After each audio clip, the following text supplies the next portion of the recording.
আসসালামু আলাইকুম। অবিরাম বাংলা সংবাদে সবাইকে স্বাগত জানাচ্ছি মার্জিয়া মীরা। শুরুতেই বিআরবি কেবল সংবাদ শিরোনাম।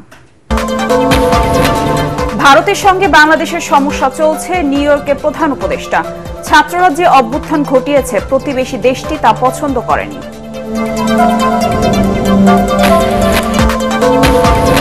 চুয়াডাঙ্গার জীবননগরে ৩টি ব্রিজ ভেঙে যাওয়ায় চরম ভোগান্তিতে ১০ গ্রামের মানুষ। দ্রুত সেতু নির্মাণের দাবি।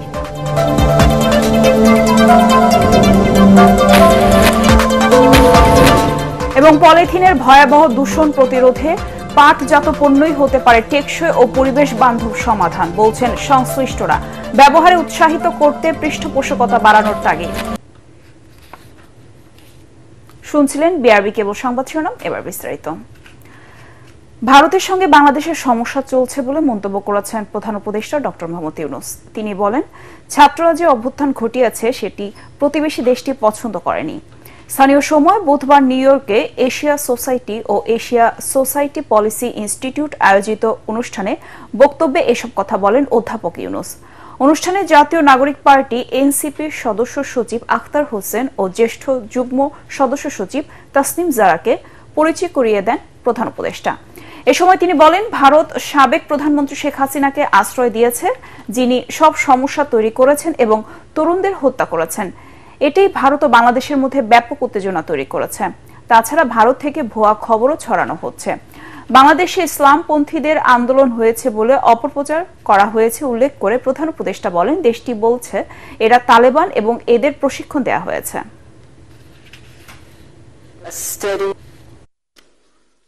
The reform agenda, reform the system, reform the rules, the laws, institutions, and so on. So this is one of the agenda item.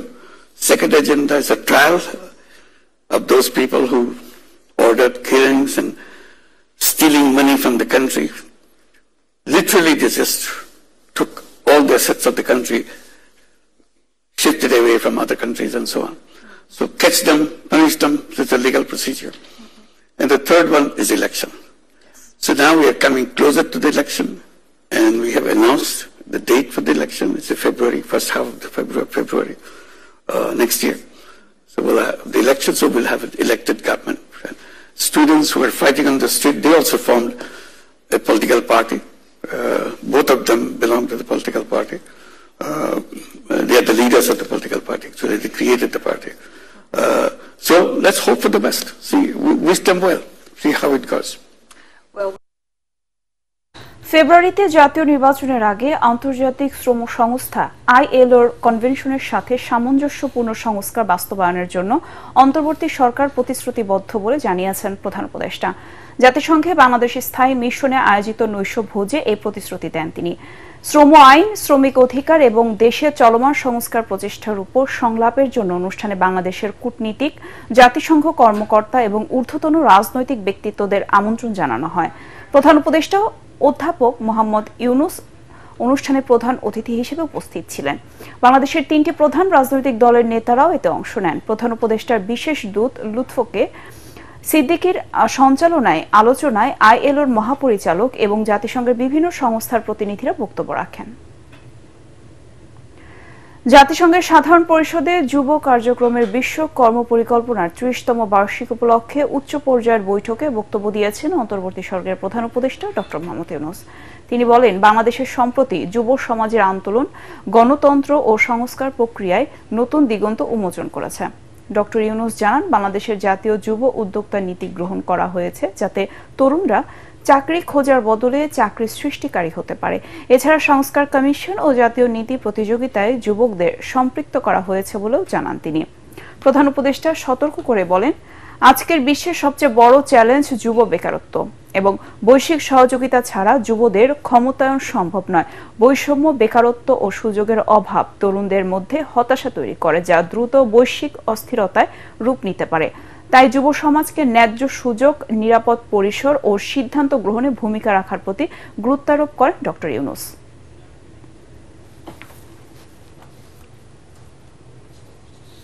চুয়াডাঙ্গার জীবননগরে ভারী বর্ষণ ও ভৈরব নদের প্রবল স্রোতে 3টি ব্রিজ ভেঙে যাওয়ায় চরম ভোগান্তিতে পড়েছে 10 গ্রামের মানুষ।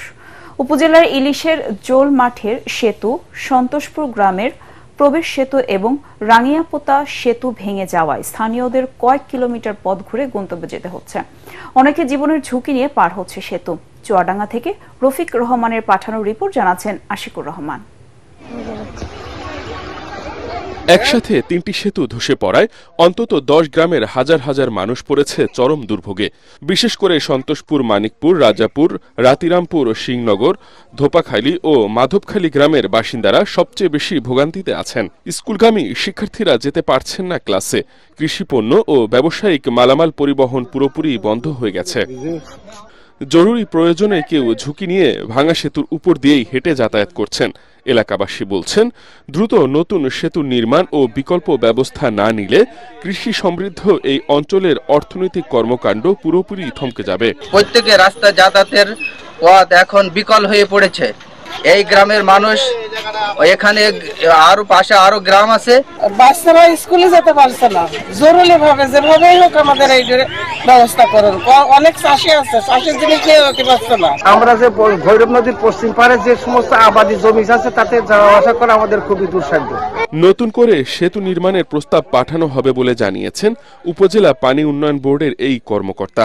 যে গার্ডারটা ভেঙে পড়ছে এটা মেরামতযোগ্য না, এটা আপনার নতুন করে রিকনস্ট্রাকশন করতে হবে। নতুন ব্রিজের প্রস্তাব আমরা আমাদের ডিপার্টমেন্ট থেকে দিব, কিন্তু এটা একটা দীর্ঘমেয়াদী সময়। সেতু মেরামতে দ্রুত ব্যবস্থা নেওয়ার আশ্বাস দিয়েছেন উপজেলা নির্বাহী কর্মকর্তা। যোগাযোগের জন্য ব্রিজটা খুবই গুরুত্বপূর্ণ। আমার এত সুন্দর রাস্তা থেকেও কোনো লাভ নাই যদি ব্রিজ না থাকে, রাস্তাটা মানুষ ব্যবহার করতে পারবে না। এই জন্য আমরা খুবই ইমিডিয়েটলি যোগাযোগ করতেছি যেভাবে এটার একটা আমরা দ্রুত সমাধান দিতে পারি। সেতুগুলো দ্রুত পুনর্নির্মাণ করে মানুষের দুর্দশা দূর করার দাবি এলাকাবাসীর। Bureau report, ATN Bangla. Polythene ও প্লাস্টিকের ব্যবহার বাড়ায় ভয়াবহ বিপর্যয়ের মুখে পরিবেশ ও প্রতিবেশ। পরিবেশবিদরা বলছেন, মাটির উর্বরতা নষ্ট, নদী খালের প্রবাহ রোধ সহ দীর্ঘ মেয়াদে পরিবেশ ও প্রাণীকুলের জন্য হুমকি তৈরি করছে এই পণ্য। বিকল্প হিসেবে পাটজাত পণ্যের ব্যবহার এবং এই শিল্পে পৃষ্ঠপোষকতা বাড়ানোর তাগিদ খাত সংশ্লিষ্টদের। বগুড়া প্রতিনিধি আজিজুল হাকিম রুমনের 2 পর্বের প্রতিবেদনের আজ দেখুন শেষ পর্ব। জানাচ্ছেন ফারহিন ইসলাম টুম্পা। আধুনিক প্রযুক্তিতে পাট দিয়ে তৈরি হচ্ছে স্টাইলিশ শপিং ব্যাগ, জুতা, ফাইল, পোশাক সহ নানা পণ্য। পরিবেশবিদরা বলছেন, পলিথিন ও প্লাস্টিক পণ্যের পরিবর্তে পাটই হতে পারে টেকসই ও পরিবেশ বান্ধব সমাধান। পাটের ফাইবার সাথে প্লাস্টিকের সামান্য কিছু মিশিয়ে এমন কিছু তৈরি করতে পারি যেটা তরুণ প্রজন্মের কাছে আকর্ষণীয় হবে। সেই ধরনের ব্যাগগুলো আমরা একটু দাম বেশি হলেও আমরা ব্যবহার উৎসাহিত করতে পারি। এই মার্কেটে যখন এই ছালার ব্যাগটা চলে আসবে আস্তে আস্তে, তখন কিন্তু আপনার পলি ব্যাগটা যেটা বাজারে যেটা দোকানদাররা ইউজ করতে চায়, মনে করি এটা আস্তে আস্তে মার্কেট থেকে উঠে যাবে। কারণ এটা আমাদের দেশ বাঁচানোর জন্য হলেও আমাদের এই কাজটা করতে হবে, কারণ পলি আমাদের জন্য স্বাস্থ্যের জন্য ক্ষতিকর এবং দেশের জন্য ক্ষতিকর। ব্যবসায়ীরা বলছেন, পলি ব্যাগের সহজলভ্যতা কমানো ও পাটজাত পণ্যকে অগ্রাধিকার দিলে লাভবান হবেন কৃষক, শিল্প খাত হবে শক্তিশালী। সরকার যদি সুনির্দিষ্টভাবে সুন্দরভাবে যদি তারা পরিকল্পনা মাফিক কারখানাগুলো বন্ধ করতে পারে, তাহলেই সম্ভব হচ্ছে আমাদের এই পলিথিন বন্ধ করার। পলিব্যাগের ব্যবহার নিয়ন্ত্রণে ভ্রাম্যমাণ আদালতের মাধ্যমে প্লাস্টিক কারখানা ও বিভিন্ন গুদামে অভিযান অব্যাহত রয়েছে বলে জানালেন জেলা প্রশাসক। 14 টন পলিথিন কিন্তু আটক করেছে। তো আমাদের প্রায়ই পলিথিনের বিরুদ্ধে অভিযানও হচ্ছে, আটকও করছে, এটা চলমান রয়েছে।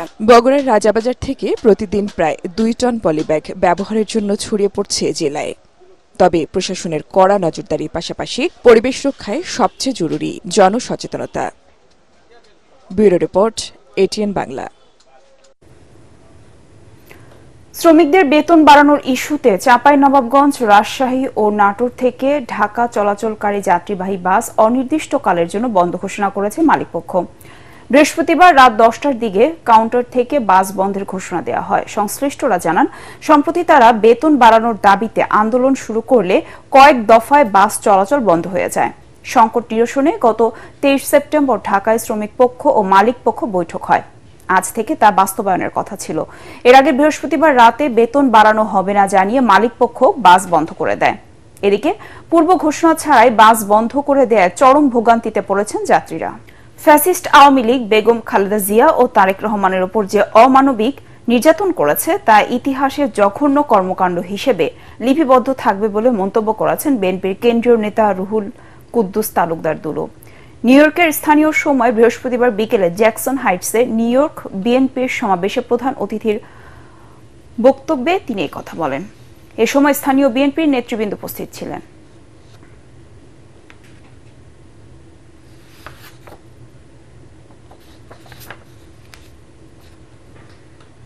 আগামী জাতীয় নির্বাচন আগামী বছরের ফেব্রুয়ারিতে আয়োজন জরুরি বলে মন্তব্য করেছেন এটিএন বাংলার বার্তা পরিচালক হাসান আহমেদ চৌধুরী কিরণ। তিনি বলেন, দেশের ব্যবসায়ীরা স্বস্তিতে নেই। পতিত আওয়ামী সরকার ব্যাংক, বিমা ও আর্থিক প্রতিষ্ঠান সহ ব্যবসা বাণিজ্যে ধ্বংস ডেকে এনেছে। ফলে প্রকৃত ব্যবসায়ীরা পুঁজি হারিয়ে হাহাকার করছে।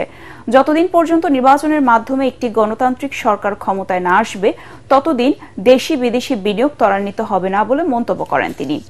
রাজধানীর মোহাম্মদপুরে বাইতুল ফালা মাদ্রাসা কমপ্লেক্স, মোহাম্মদপুর শেরশাহ সুরি রোড ব্যবসায়ী কল্যাণ সমিতির কার্যকারী সমিতির শপথ অনুষ্ঠানে এসব কথা বলেন তিনি। অনুষ্ঠানে সভাপতিত্ব করেন নবনির্বাচিত সভাপতি ফরিদ উদ্দিন ফরহাদ। অনুষ্ঠানে বিএনপি চেয়ারপারসনের উপদেষ্টা ও সাবেক ডেপুটি মেয়র বীর মুক্তিযোদ্ধা আব্দুস সালাম, বিএনপি নির্বাহী সদস্য কৃষিবিদ শামীমুর রহমান শামীম উপস্থিত ছিলেন। আমরা আশা করি যে বাংলাদেশে একটা কাঙ্ক্ষিত সময়ের মধ্যে জাতীয় নির্বাচন হলে ব্যবসায়ীদের মধ্যে যে বিনিয়োগ করবার জন্য এখনো পর্যন্ত তাদের মধ্যে যে চ্যালেঞ্জ রয়েছে, সংকট রয়েছে, সেগুলি আমরা দূর করতে পারবো। আজকে নির্বাচনকে সামনে নিয়ে যে নানা রকম ভাবে ধোঁয়াশা সৃষ্টি করা হচ্ছে, সেই ধোঁয়াশা থেকে আমাদের বের করে আসতে হবে। আমি আশা করব আমাদের মাননীয় প্রধান উপদেষ্টা মহোদয় দেশে আসবেন, আমাদের মহাসচিব মহোদয় দেশে আসবেন, জামাতের নেতৃবৃন্দ বাংলাদেশে আসবেন। খুব অচিরেই বাংলাদেশে আগামী ফেব্রুয়ারিতে যে জনগণের কাঙ্ক্ষিত যে নির্বাচন, সেই নির্বাচনের পূর্ণাঙ্গ রূপরেখা নির্বাচন কমিশন যেটি ঘোষণা করেছেন তার বাস্তবায়নের দিকে এগিয়ে যাবে। আমরা বারবার বলে আসছি, যদি 3 বার 6 মাসের মধ্যে নির্বাচন হয়ে যেত, আজকে দেশের এই অবস্থা হতো না। কিন্তু সেই সময় আমাদেরকে বলেছে আমরা খালি ক্ষমতা চাই, ক্ষমতা চাই, নির্বাচন চাই। নো, বিএনপি ক্ষমতা চায় না, বিএনপি গণতন্ত্রের বিশ্বাস করে, এই কারণে নির্বাচনটা চায়। প্রত্যেকটি জায়গায় জনগণের ভোটের মাধ্যমে গণতান্ত্রিক শাসন ব্যবস্থা যারা নির্বাচিত হবে তারাই রাষ্ট্র পরিচালনা করবে। এবার আন্তর্জাতিক সংবাদ।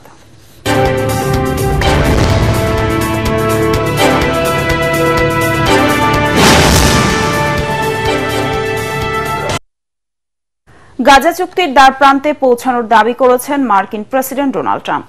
বুধবার জাতিসংঘের সাধারণ পরিষদের অধিবেশনের ফাঁকে 8 মুসলিম দেশের নেতাদের সঙ্গে বৈঠক করেন ট্রাম্প। গাজার যুদ্ধ নিয়ে তারা একটি সিদ্ধান্তে পৌঁছেছেন বলে ইঙ্গিত দিয়েছেন ট্রাম্প। তুরস্কের প্রেসিডেন্ট রিসেপ তাইয়েপ এরদোয়ানের সঙ্গেও দ্বিপক্ষীয় বৈঠক করেন ট্রাম্প। মার্কিন প্রেসিডেন্ট বলেন, বৈঠকে অনেক কিছু নিয়ে সিদ্ধান্ত হয়েছে, এরপর তিনি ইসরায়েলের সঙ্গে বসতে চান। এদিকে মুসলিম দেশের নেতাদের সঙ্গে বৈঠকের সময় 21 দফা উত্থাপন করেন ট্রাম্প। এতে গাজা স্থায়ী যুদ্ধবিরতি, জিম্মিদের মুক্তিসহ বিভিন্ন বিষয় রয়েছে। অন্যদিকে মুসলিম নেতারা ট্রাম্পকে জানান, ইসরায়েল গাজার গাজা সিটিতে যে হামলা চালাচ্ছে সেটি হওয়া উচিত নয়।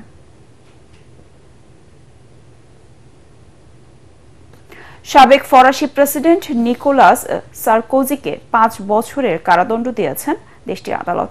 লিবিয়ার সঙ্গে অবৈধ চুক্তির ষড়যন্ত্রের অভিযোগে এ দণ্ড দেন আদালত। নিকোলাসকে এমন বিশেষ দণ্ড দেয়া হয়েছে যে আপিল করলেও তাকে কারাগারে যেতে হবে। বার্তা সংস্থা রয়টার্স জানিয়েছে, ফ্রান্সের কোনো শীর্ষ নেতার জন্য এটি নজিরবিহীন শাস্তি। সারকোজির বিরুদ্ধে অভিযোগ, 2007 সালে নির্বাচনী ক্যাম্পেইনের জন্য সাবেক লিবীয় প্রেসিডেন্ট মোহাম্মদ গাদ্দাফির সঙ্গে গোপন চুক্তি করে কয়েক মিলিয়ন পাউন্ড নিয়েছিল নিকোলাসের সহযোগীরা। তবে কবে থেকে এটি কার্যকর হবে তা জানা যায়নি। এদিকে আদালতের রায়ের পর ক্ষুব্ধ প্রতিক্রিয়া জানিয়েছেন আলোচিত সাবেক ফরাসি প্রেসিডেন্ট নিকোলাস সারকোজি। শেরপুর ও হালুয়াঘাট সীমান্তে রাতভর অভিযানে প্রায় 40 লাখ টাকা মূল্যের বিপুল পরিমাণ ভারতীয় মদ ও চোরাই পণ্য জব্দ করেছে বিজিবি। বৃহস্পতিবার রাতে ময়মনসিংহ ব্যাটালিয়ন সদস্যরা এই অভিযান চালায়। ব্যাটালিয়ন অধিনায়ক মেহেদী হাসান জানান, গোপন সংবাদের ভিত্তিতে সীমান্তবর্তী হালুয়াঘাটের নামছাপাড়া ও ডুমনিকুড়া এবং শেরপুরের ঝিনাইগাতির ফাকরাবাদ সীমান্ত এলাকায় পৃথক অভিযান চালানো হয়। এসব অভিযানে পাচারের সময় ভারতীয় মদ 388 বোতল, খাবার ও কসমেটিক্স পণ্য, একটি পিকআপ ভ্যান জব্দ করা হয়। এসবের মালামালের আনুমানিক মূল্য 38,59,800 টাকা। এবার খেলার খবর, শুরুতে এশিয়া কাপের খবর। নাগালে পেয়েও পাকিস্তানকে হারাতে পারল না বাংলাদেশ। উল্টো টাইগারদের 11 রানে হারিয়ে এশিয়া কাপ ক্রিকেটের ফাইনালে উঠে গেল সালমান আগার দল, যেখানে তাদের অপেক্ষায় আছে 8 বারের চ্যাম্পিয়ন ভারত। দুবাইয়ে এশিয়া কাপে সুপার 4-এর ম্যাচে টস হেরে ব্যাটিং করে 8 উইকেটে 135 রান তোলে পাকিস্তান। জবাবে 9 উইকেটে 124 রান সংগ্রহ করে বাংলাদেশ।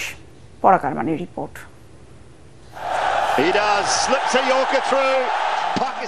রেকর্ড বুক কিংবা র্যাঙ্কিং সবই ছিল পাকিস্তানের পক্ষে। মাঠের পারফরমেন্সে আহামরি গোছের কিছু করতে না পারলেও বাংলাদেশের ব্যাটারদের ব্যর্থতায় কাঙ্ক্ষিত জয় পায় তারা। তাতে এবারের এশিয়া কাপে তৃতীয়বারের মতো চিরবৈরী ভারত পাকিস্তানের লড়াই দেখবে ক্রিকেট বিশ্ব। 136 রান টি20তে আজকাল বড় কোনো টার্গেট নয়। এই টার্গেটে নেমেই নাজেহাল বাংলাদেশ। শিরোপা জয়ের উদ্দেশ্যে আরব শাহীতে খেলতে যাওয়া দলটি 1 রানেই হারায় প্রথম উইকেট। পাওয়ার প্লেতেই 3 উইকেট হারিয়ে দর্শক সমর্থকদের হতাশ করতে থাকেন টাইগার ব্যাটাররা। দলের 44 রানে মেহেদী হাসানের বিদায়ে লন্ডভন্ড বাংলাদেশের ব্যাটিং লাইন আপ। তবু জাকের আলীর যে 100 রান ছাড়ানো স্কোর পেল তা শামীম হোসেন, রিশাদ হোসেনের ব্যাটিং ঝড়ে। বাংলাদেশের এই পরাজয়ে এশিয়া কাপের 41 বছরের ইতিহাসে প্রথমবারের মতো ভারত পাকিস্তান ফাইনাল দেখবে ক্রিকেট প্রেমীরা। বাংলাদেশের বোলাররা যেদিন ফর্মে থাকেন সেদিন খড়কুটের মতোই ভেসে যায় সবই। সেটা হারে হারে আবারও টের পেল পাকিস্তান। এশিয়া কাপের অলিখিত সেমিফাইনালে টসে হেরে ব্যাটিংয়ে নেমেই টাইগারদের বোলিং তোপে ত্রাহি মধুসূদন অবস্থা পাকিস্তানের। দলের 4 রানে সাহিবজাদা ফারহানকে পেরিয়ে 100 উইকেটের ফুল ফোটান তাসকিন আহমেদ।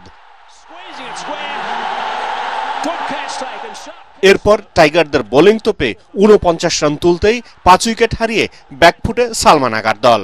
100 রানের আগেই গুটিয়ে যাওয়ার শঙ্কা, কিন্তু ফিল্ডারদের ব্যর্থতায় গোটা 3 ক্যাচ মিসের মূল্য দিতে হলো বাংলাদেশকে। 2 বার ক্যাচ তুলেও শাহিন শাহ আফ্রিদি থামেন 19 রানে, আর 0 রানে প্রাণ পাওয়া মোহাম্মদ নেওয়াজ করেন 25 রান।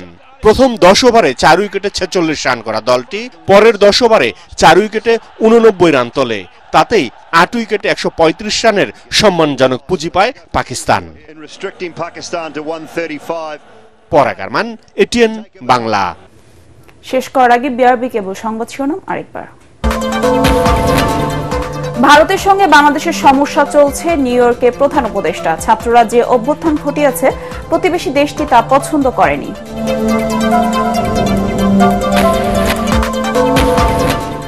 চুয়াডাঙ্গার জীবন নগরে 3টি ব্রিজ ভেঙে যাওয়ায় চরম ভোগান্তিতে 10 গ্রামের মানুষ। দ্রুত সেতু নির্মাণের দাবি।